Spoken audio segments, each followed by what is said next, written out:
আসসালামু আলাইকুম ওয়া রাহমাতুল্লাহি ওয়া বারাকাতুহু। আলহামদুলিল্লাহি রাব্বিল আলামিন ওয়াস সালাতু ওয়াস সালামু আলা সাইয়্যিদিল মুরসালিন ওয়া আলা আলিহি ওয়াস সাহবিহি আজমাইন, আম্মা বা'দ।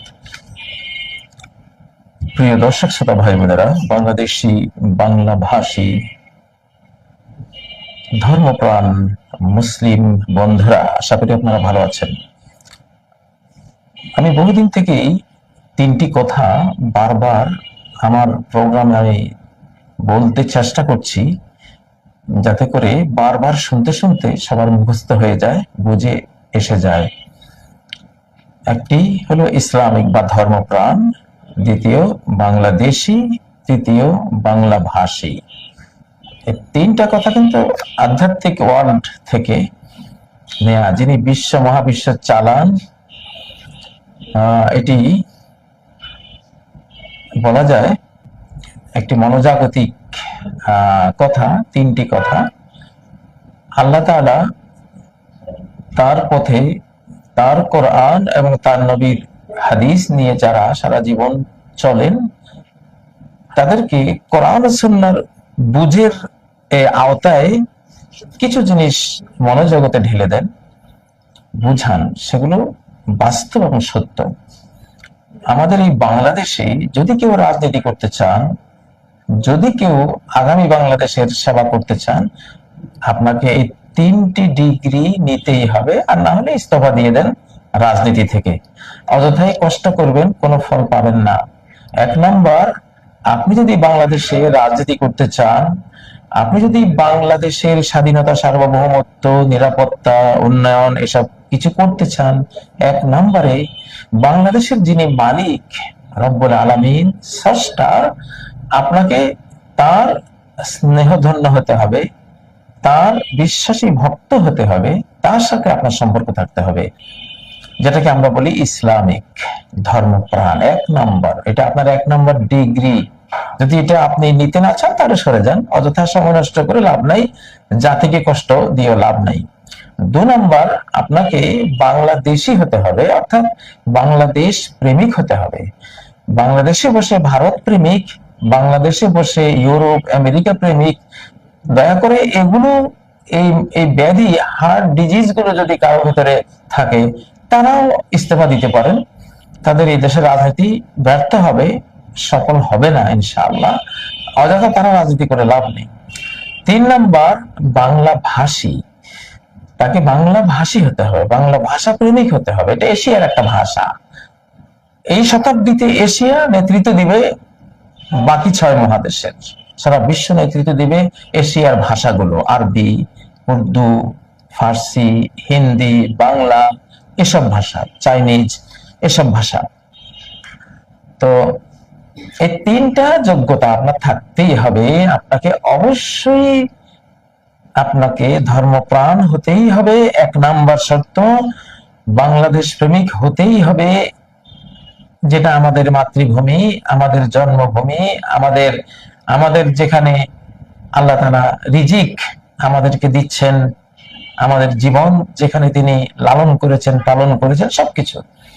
এই দেশটাকে ভালোবাসতে হবে। এবং এই ভাষা, যেটা সহস্র সহস্র বছর ব্যাপী এই ভাষাভাষীরা নির্যাতিত হয়েছে বিভিন্ন ভাষাভাষীদের হাতে, আল্লাহর একটা স্নেহের নজর এসেছে এই বাংলা ভাষীদের প্রতি। অতএব আপনাকে বলা হচ্ছে বাংলা ভাষার প্রতি গুরুত্ব দেবেন। আমি বারবার কিন্তু এই তিনটা কথা বলছি। কেউ হয়তো খেয়াল করছেন, কেউ খেয়াল হয়তো করবেন সামনে ইনশাআল্লাহ, আমি আশা করি। আচ্ছা, সে ধরনেরই আরেকটা আধ্যাত্মিক ওয়ার্ল্ডের ইনফরমেশন আজকে আপনাদেরকে এখানে দিলাম। এগুলো আমি প্রায় বলি যে 5ই আগস্ট ফ্যাসিবাদী এবং তাদের তল্পি বাহকদেরকে আল্লাহ 5ই আগস্ট বিদায় করে দিয়েছেন।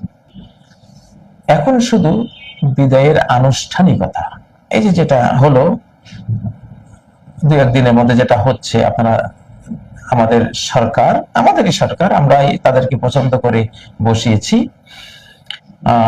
তাদের যদি কোনো অভাব থাকে, যোগ্যতার অভাব থাকে, বিশ্বস্ততার অভাব থাকে, আল্লাহ তাআলা সেটা ফুলফিল করবেন ইনশাআল্লাহ। ইনশাআল্লাহ সেটা আমরা আশা করি, আমরা টের পাই, আমরা দেখি, অন্তর্নয়নেও দেখি, চর্মচক্ষু দিয়ে আমরা দেখি। আহ তো সেজন্য 5ই আগস্ট অনেক কিছুর বিদায় ঘন্টা বেজে গেছে, যেটা এখনো পুরোপুরি দৃশ্যপটে আসেনি। একটা আসলো মাত্র, এখন একটা আসলো। তো ফ্যাসিবাদীদের যে বিদায় ঘন্টা, এটা আমরা সেদিনই 5ই আগস্টে, এটা আমাদের জানা, তখন থেকে আমরা জানি, এটা আল্লাহ জানিয়েছেন। আমরা কোরআনের স্টুডেন্ট, কোরআনের ছাত্র। কোরআনিক তিবিয়ান লিকুল্লি সেই সকল কিছুই কোরআনে আছে। ইরানের ইমাম খোমেনিকে এক মহিলা এসে প্রশ্ন করেছিল যে আমার চুলগুলো খুব কোঁকড়ানো, প্রচন্ড কোঁকড়ানো, তো এই কোরআনে তো সবকিছু আছে আপনারা বলেন, তো কোঁকড়ানো চুল একটু সোজা করার কোরআনিক কোনো ফর্মুলা আছে? আচ্ছা কোন তো, এটা তো কোনো কিতাবে লেখা নেই। এটা আল্লাহ যদি কোনো বান্দাকে চক্ষের পলকে, তার কোরআনের জ্ঞান থাকলে কোরআন থেকে যদি সেটা সে কিছু এনে বলতে পারে। এবং খুমেনি বললেন, তুমি ইহদিনাস সিরাতাল মুস্তাকিম, এই আয়াতটি অনেক অনেকবার পড়ো। সিরাতাল মুস্তাকিম বলতে স্ট্রেট ওয়ে, একবারে সরল সোজা পথ।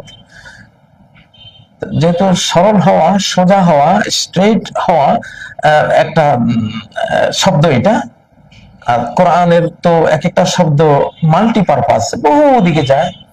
তো ইমাম খুবই তাৎক্ষণিক উনি বুঝলেন হয়তোবা আল্লাহ তার অন্তরে এটা ইলহাম করে দিয়েছেন যে এটা বলো, ইহদিনাস সিরাতাল মুস্তাকিম।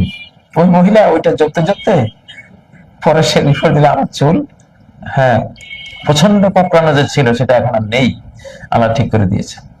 তো কোরআন তো অনন্ত জ্ঞানের মহাসাগর, মহাসাগর। হযরত ইবনে আব্বাস রাদিয়াল্লাহু তাআলা ওনাকে রেখেছেন মুফাসসিরিন বলা হতো, উনি বলতেন কি লাউ ফাকাতু আকালান লাওয়াজাদতুহু ফি কিতাবিল্লাহ, আমার যদি উটের একটা রশি ও মরুভূমিতে হারিয়ে যায়, কোথাও হারিয়ে যায়, আমি কোরআন পড়ে ওই আমার ওই রশিটা কোথায় হারাতে পারে আমি কোরআন থেকে বের করব।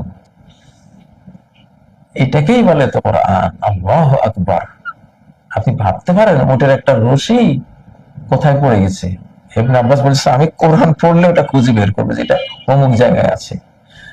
মাঝে মধ্যে অনেক কথা বলি, অনেকে আশ্চর্য করেন, বা অবশ্যই ইদানিং আলহামদুলিল্লাহ বলতে বলতে এখন তো বয়স হয়েছে।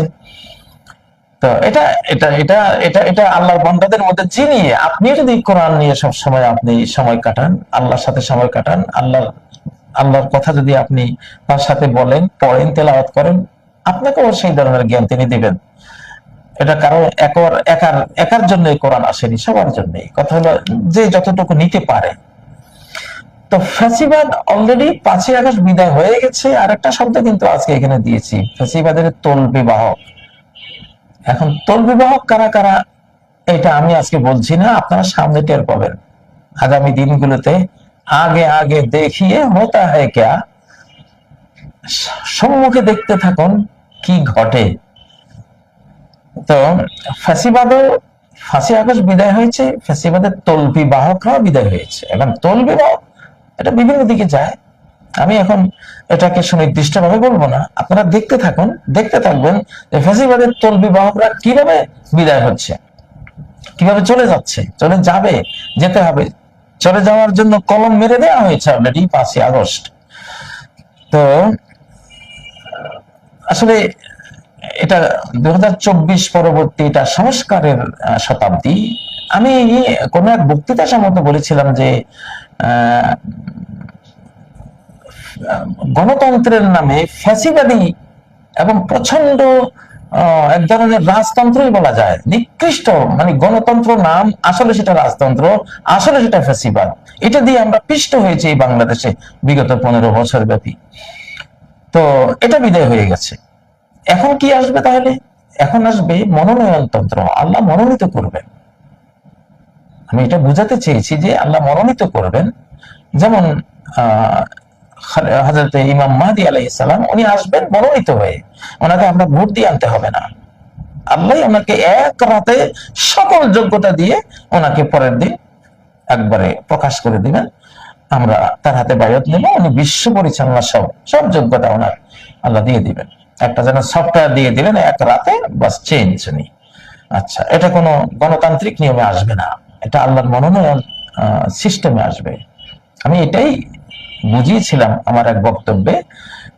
সুম্মা তাকুনু খিলাফা আলা মিনহাজিন নবুওয়া, নবীগণ যেমন গণতান্ত্রিক নিয়মে আসেন না, ভোট নিয়ে আসেন না, আল্লাহর মনোনয়নে আসেন, শেষ জামানার খলিফারাও যারা রাষ্ট্রীয় দায়িত্ব পাবেন এখন থেকে সামনের দিকে, দেখবেন এটা আলাদা একটা সিস্টেম শুরু হয়েছে। স্ট্রং নেতৃত্ব, ব্যক্তিত্ব, বিশ্বস্ততা আছে, আল্লাহ তাকে চয়েস করে বসিয়ে দিবেন। যেমন সেটাই উদাহরণ দিতে গিয়ে আমি ইমাম মাহদির কথা বলেছি।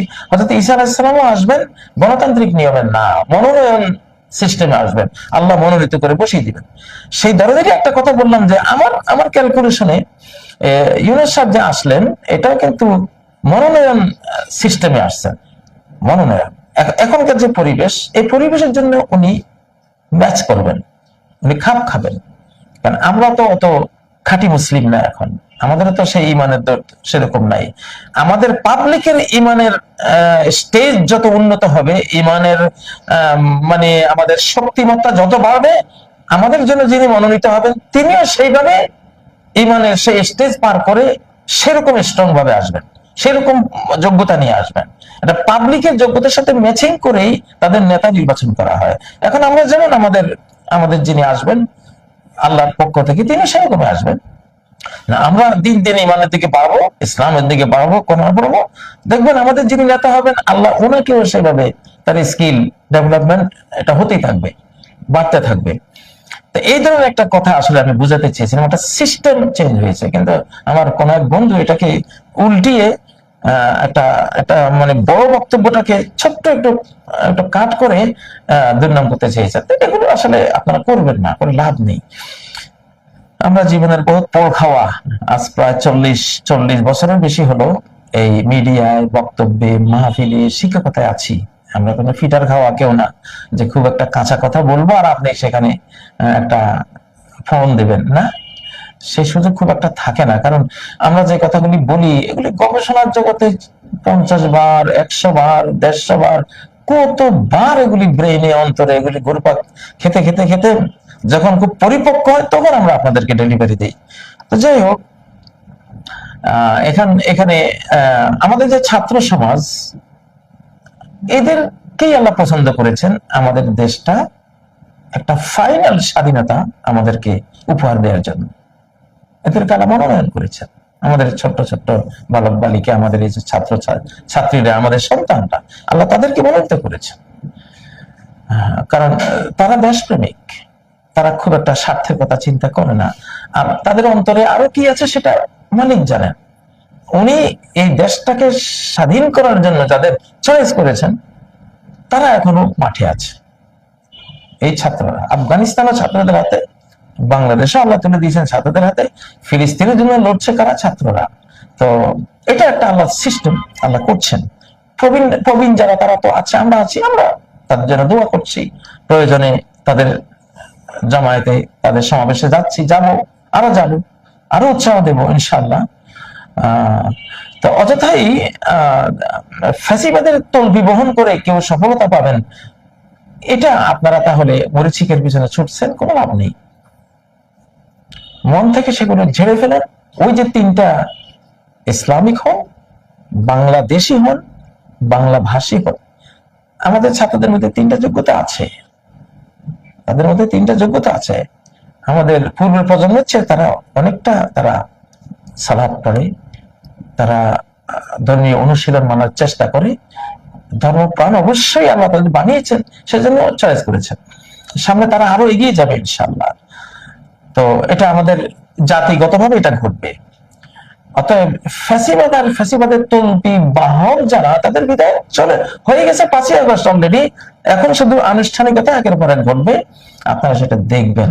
তো তওবা ইস্তেগফারের দরজা তো খোলা আছে, পশ্চিমে এখনো সূর্য ওঠেনি। এই জন্য যদি আগামী দিনগুলোতে রাজনীতিতে আসতে চান, কিছু পেতে চান, কিছু সেবা দেওয়ার মন মানসিকতা যদি পোষণ করেন ভেতরে ভেতরে, তাহলে ইসলাহ হয়ে যান, নিজের সংশোধন হয়ে যান। এখন আসবে যোগ্য এবং বিশ্বস্ত, আল কওয়িয়ুল আমিন। ইন্না খায়রা মান ইস্তাজারতাল কওয়িয়ুল আমিন। যাকে তুমি ক্ষমতা দেবে, যাকে তুমি কোনো কাজের দায়িত্ব দিবে তার মধ্যে সর্বোত্তম হলো আল কওয়িয়ুল আমিন, যোগ্য বিশ্বস্ত ব্যক্তি। এটি সূরা আল কাসাসের 26 নম্বর আয়াত। এখন গণতন্ত্রের সেই যুগ, ওই গণতন্ত্রের নামে যে ফ্যাসিবাদ, ভোট চুরি, সেই যুগটা শেষ। এখন যুগ শুরু হয়েছে আল কওয়িয়ুল আমিন। আল কওয়িয়ুল আমিন, আকাশ থেকে এটা চয়েস করা হবে কাকে? আল কওয়ি, যোগ্য, দক্ষ, আল আমিন, বিশ্বস্ত, আমানতদার। সেনাবাহিনীর জন্য যিনি, সেনাবাহিনীতে যুদ্ধের ক্ষেত্রে যিনি দক্ষ হবেন তাকে আল্লাহ দায়িত্ব দেবেন। রাষ্ট্র পরিচালনার জন্য যিনি আল কওয়ি বা দক্ষ হবেন, বিশ্বস্ত হবেন, তাকে আল্লাহ দায়িত্ব দিবেন। এটা শিক্ষা মন্ত্রণালয় চালাবার জন্য কে দক্ষ বিশ্বস্ত, তাকে আল্লাহ দায়িত্ব দিবেন। অর্থনীতির জন্য কে দক্ষ বিশ্বস্ত, তাকে আল্লাহ সেখানে বসাবেন। সমাজনীতির জন্য কে দক্ষ বিশ্বস্ত, আল কওয়িয়ুল আমিন, তাকে সেখানে বসাবেন। এখন শুরু হয়েছে আল কওয়িয়ুল আমিনের যুগ। যদি আমি এই আয়াতের ভাষায় বলি, আমি বিভিন্ন বলি এটা ইসলামের যুগ, এটা হযরত মুহাম্মদ সাল্লাল্লাহু আলাইহি ওয়াসাল্লামের যুগ, ইমাম মাহদীর যুগ, ঈসা আলাইহিস সালামের যুগ, এগুলো বলি। এই আয়াতের ভিত্তিতে এটা আমি বলতেই পারি এটা আল কওয়িয়ুল আমিনের যুগ, দক্ষ বিশ্বস্ত নেতাদের যুগ। অযথাই যারা অতীতে বিভিন্ন ভাবে রাজনীতি করেছেন সেগুলো দিয়ে এখন আর কিছুই পাবেন না, কিছুই আপনাদের হবে না। সেগুলো বাদ হয়ে গেছে অলরেডি। আপনি আর এগুলি, আমি আর এখন আপনি আর আমি বাদ দেওয়ার কেউ নাই, বাদ দিয়ে দেওয়া হয়েছে অলরেডি। আমরা জানি, আমরা কোরআনের স্টুডেন্ট, আমরা জানি, একেবারে নিশ্চিত ভাবে জানি যে 5ই আগস্ট এগুলি সব শেষ হয়ে গেছে। অযথা এগুলো নিয়ে কেউ সময় নষ্ট করে লাভ নেই, দেশের ক্ষতি করে লাভ নেই। আল্লাহ তাআলা তৌফিক দিন ফ্যাসিবাদের তলবি বহন করা কেউ যাতে আর অযথা সময় নষ্ট না করেন। সুবহানাকাল্লাহুম্মা ওয়া বিহামদিকা আশহাদু আল্লা ইলাহা ইল্লা আনতা আস্তাগফিরুকা ওয়া আতুবু ইলাইক। আসসালামু আলাইকুম ওয়া রাহমাতুল্লাহি ওয়া বারাকাতুহু।